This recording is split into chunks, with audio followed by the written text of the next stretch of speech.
마태복음 28장 1절에서 10절입니다. 마태복음 28장 1절에서 10절입니다. 한 절씩 교독하도록 하겠습니다. 안식일이 다 지나고 안식 후 첫날이 되려는 새벽에 막달라 마리아와 다른 마리아가 무덤을 보려고 갔더니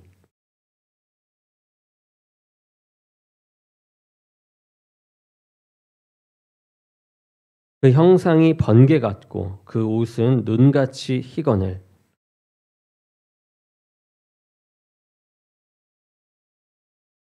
천사가 여자들에게 말하여 이르되 너희는 무서워하지 말라.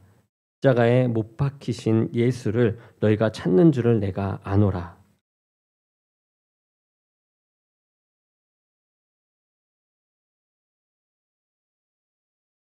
또 빨리 가서 그의 제자들에게 이르되 그가 죽은 자 가운데서 살아나셨고 너희보다 먼저 갈릴리로 가시나니 거기서 너희가 배우리라 하라.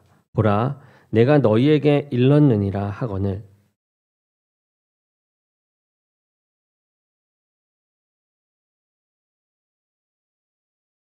예수께서 그들을 만나 이르시되 평안하냐 하거늘. 여자들이 나아가 그 발을 붙잡고 경배하니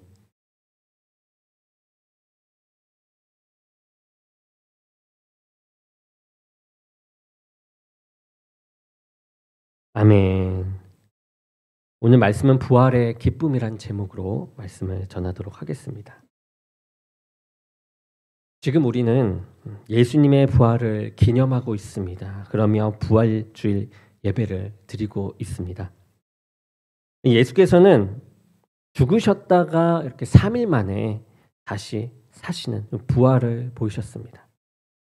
그런데 이 죽었던 사람이 이렇게 다시 살아났다라는 것은 참으로 믿기 힘든 일입니다. 예수님이 죽으셨을 때에도 사람들은 이 예수님께서 다시 살아날 것이다라는 기대를 하지 않았죠.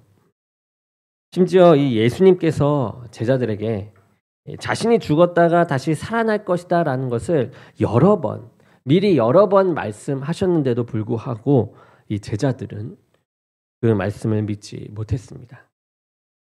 이 제자들은 예수님이 죽으신 후에 예수님을 죽인 이 유대인들이 자신들도 죽이지 않을까 하여 자신들도 죽일지 모른다 하여 이 두려움 속에서 숨어서 지내고 있었습니다. 그런데 예수님이 장사된 지 3일째 되던 그 새벽에 예수님의 무덤을 찾은 여인들이 있었죠. 막달라 마리아와 다른 마리아가 무덤을 찾아간 것입니다. 그런데 그 여인들이 무덤을 찾은 것은 예수님이 살아나실 것을 기대해서 찾은 것이 아니죠. 그것이 아니라 예수님의 시신에 이 향품을 발라드리기 위해서 그 무덤을 찾은 것이었습니다. 이 당시에 사람이 죽으면 그 시신에 향품을 발라서 몸의 악취를 가렸다라고 합니다. 그런데 그 여인들이 이 무덤을 찾으면서 걱정이 있었어요. 그것은 이 동굴 무덤이 큰 돌로 이렇게 막혀져 있는데 자신들의 힘으로는 이 돌을 옮길 방도가 없었습니다. 그래서 어떻게 무덤 안으로 들어갈 수가 있을까 이런 걱정이 있었던 것이죠. 그런데 그들이 그렇게 무덤을 찾았을 때에 엄청난 일을 보게 됩니다. 엄청난 일이 일어나죠. 갑자기 큰 지진이 납니다. 그리고 천사들이 돌을 굴려내고 그 위에 앉아 있습니다. 그 천사의 형상이 번개 같고 그 옷은 눈같이 희었습니다. 무덤을 지키던 사람들은 무서워서 마치 죽은 사람과 같이 되었습니다.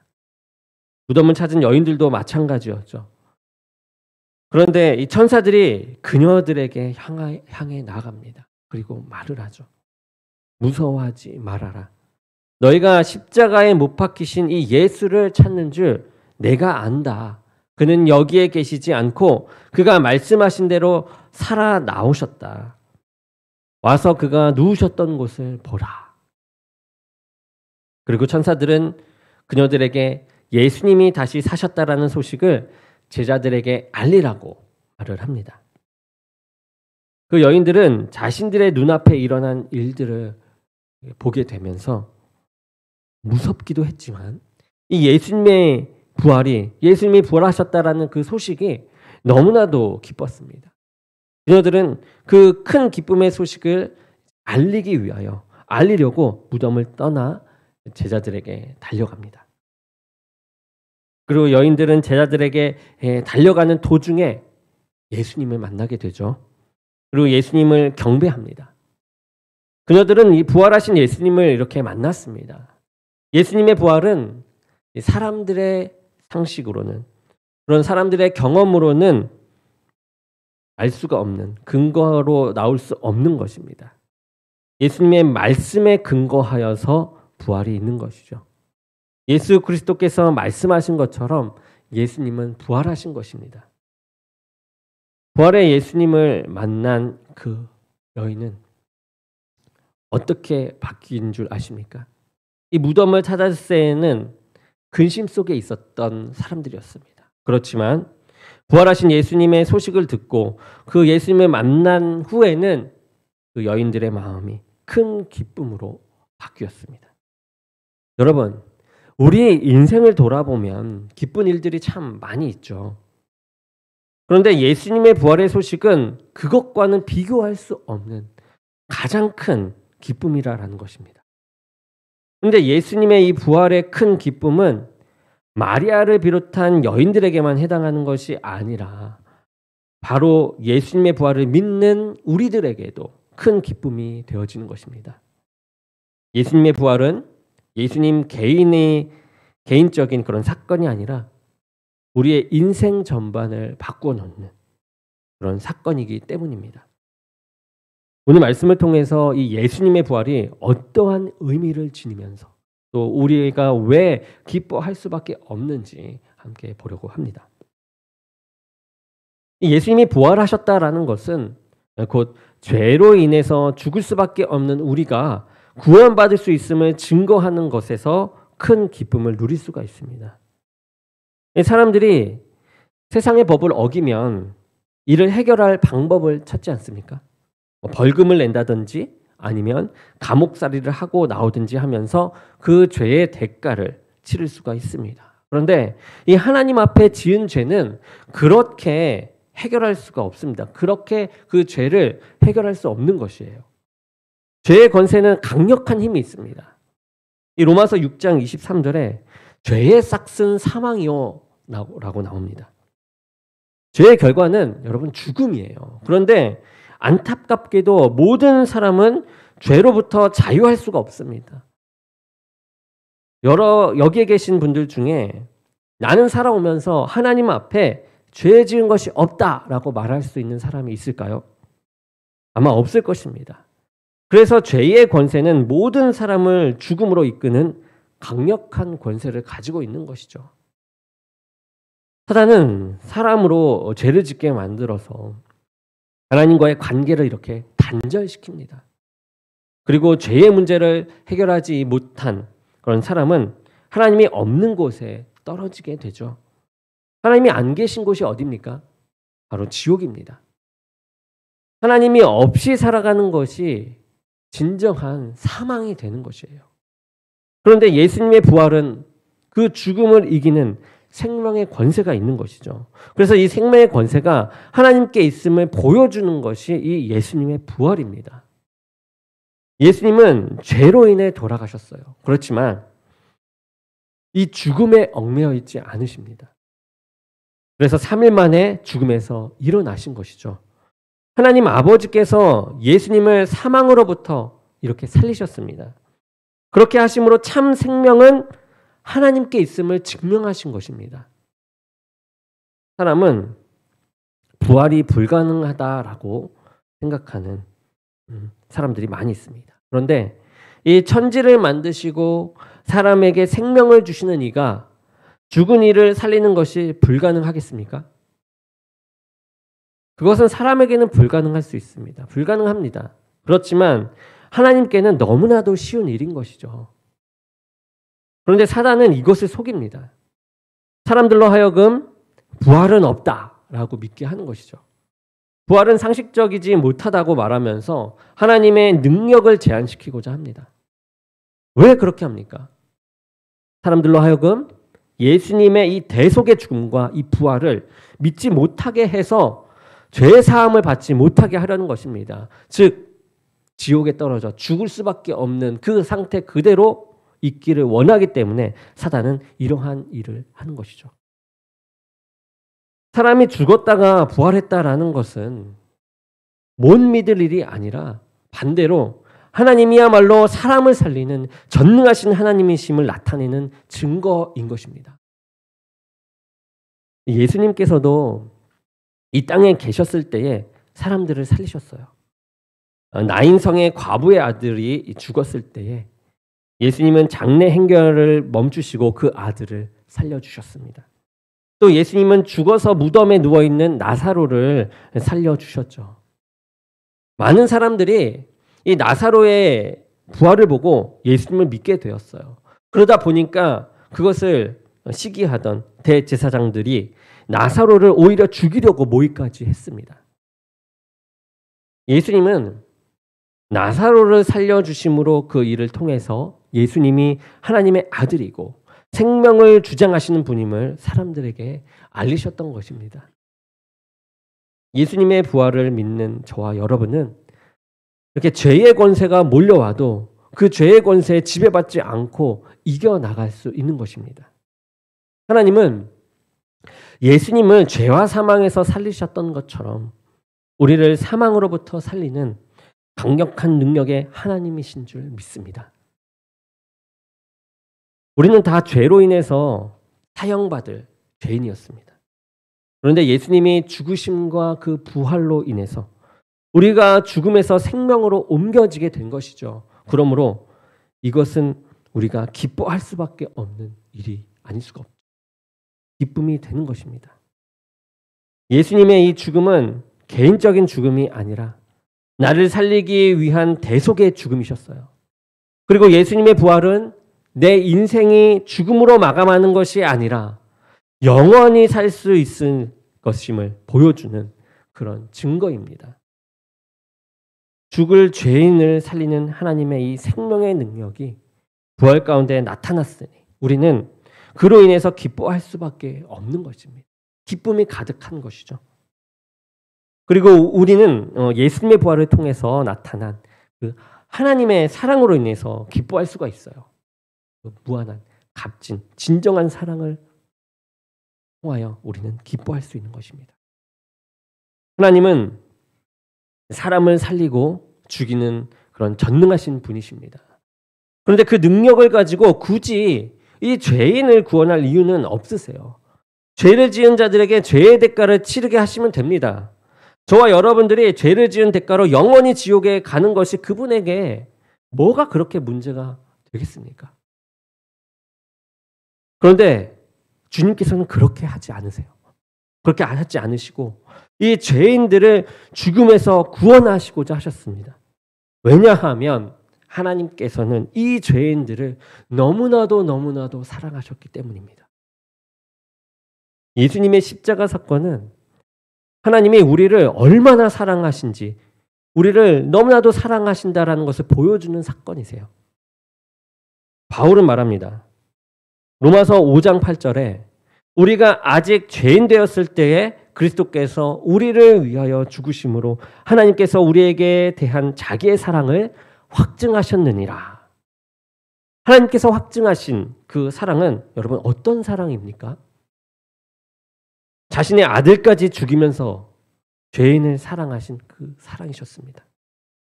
저와 여러분들은 공짜로 구원을 받았습니다. 그렇지만 하나님은 우리를 사망으로부터 살리기 위해서 그의 가장 사랑하는, 아끼는 그 아들 예수 그리스도를 십자가에 못 박으신 것입니다.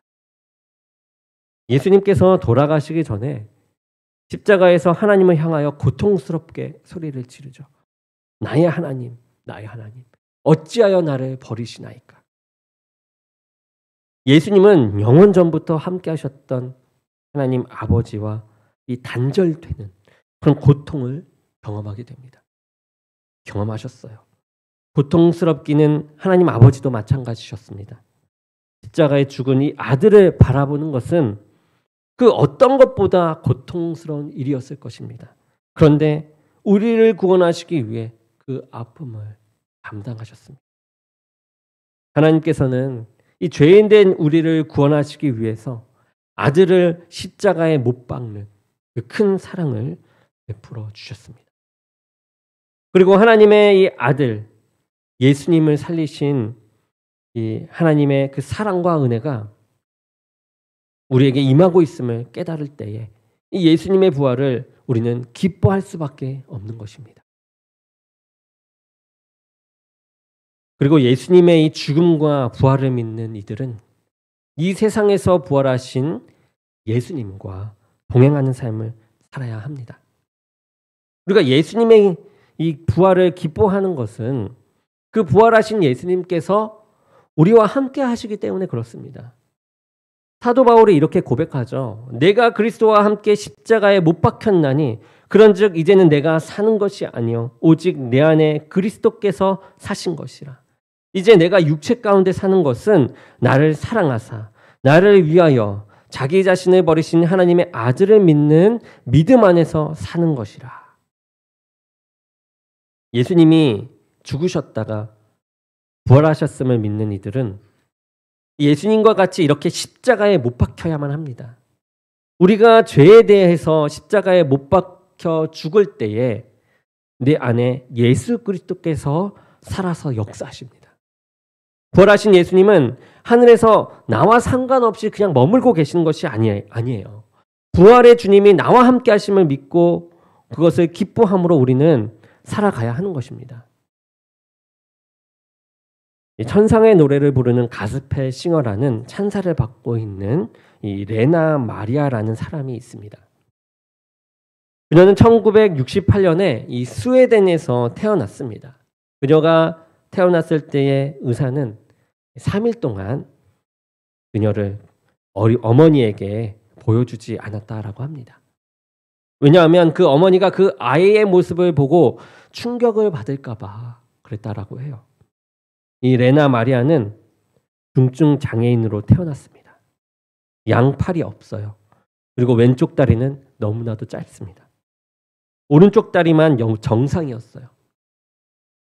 그 아이를 본 부모는 너무나도 절망스러웠습니다.